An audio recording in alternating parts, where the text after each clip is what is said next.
Sa Quantum Plus natin, naglagay din ako dyan ng detoxifiers. When you say detoxifiers, ito yung nagtatanggal ng mga dumi, mga chemicals sa loob ng katawan natin kapag natin naiinom si Quantum Plus. So, marami kaming, may mga cases na po kami na halimbawa yung nag-food poisoning o yung katulad ng isa na galing sa Europe, meron siyang exposure to a certain chemical. Tapos, hindi siya nakarecover kagad. Pero nung dumating siya dito sa Pilipinas, may nag-abot sa kanya ng Quantum Plus, nawala lahat yung kanyang symptoms. Okay? So, it's a very good detoxifier. Okay? I can say kung lahat kaya niya i-detoxify. Pero siguro, majority nung pwede natin ma-intake ng mga chemicals, ma-detoxify niya. And at the same time, meron din siyang fulvic substance. So, ano yung fulvic substance? Yung fulvic substance is something that you actually get from, halimbawa, from the soil. It actually helps the plants na mag-grow sila healthier. Okay? So, itong ating yung fulvic substance na kasama sa abroad pa kung natin kinukuha, na ano na rin po yan, na yung nag-cleanse na, na-detoxify, na-process na. Kaya pag pinasok po doon sa Quantum Plus, assured po kayo na magandang quality na po yun ng fulvic substance. And it can start already the repair process inside your body. So, malaking tulong po kasi siya rin po mag-guide doon sa mga minerals nyo para ipasok si minerals doon sa mga cells na nangangailangan ng mga minerals. Yung zeolite din kasi is also a mineral actually. Kaya lang, siguro in the last 20, 30 years pa lang siya na nakilala, na-identify, nakita kung anong effect. So, basically, ang major na effect niya is as a detoxifier.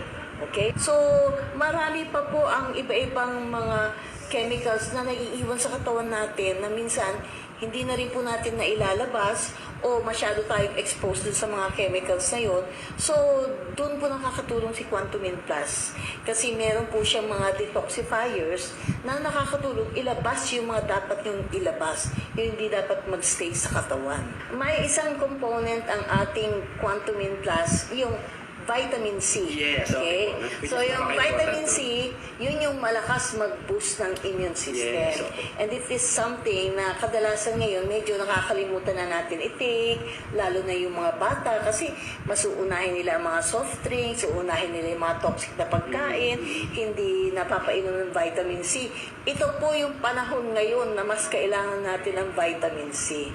Dahil yung immune system natin, kailangan natin i-support para kahit saan tayo ma-expose ngayon, saan tayo pumunta, aware ka na yung immune system mo with enough vitamin C, so medyo makakalaban ka.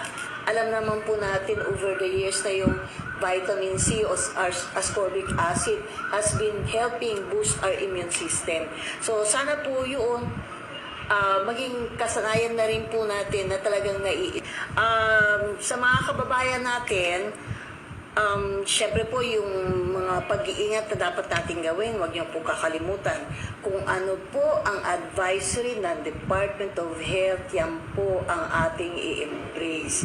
Kasi po sila ay nasa position para talaga i-inform tayo kung gaano kalakas itong kalaban natin at kung ano na rin yung mga ginagawa nila. And syempre po, ako ang hinihiling sa inyo, let's pray for all our mga kababayan na nasa Department of Health, yung ating mga politicians na mga nakapwesto ngayon, kailangan po ipag-pray natin sila kasi kailangan mag-guide sila kung ano mga dapat nilang gawin para din tayo matulungan at para din po matigil itong COVID natin na viral infection. Kailangan po nila ng prayers ngayon mula sa atin.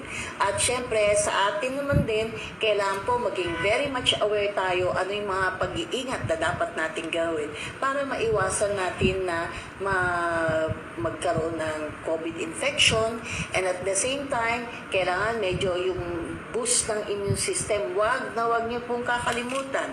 For those na nakagamit na ng Quantum Plus for the last 12 years, alam niyo po kung paano kayo natulungan ng Quantum Plus. Ngayon po, Ang papaalalahanin ko lang po sa inyo is kailangan mas maging maingat po tayo ngayon, mas intindihin po natin yung health natin habang hinihintay natin kung ano ang maitutulong pa ng gobyerno at lahat ng nagre-research po ngayon.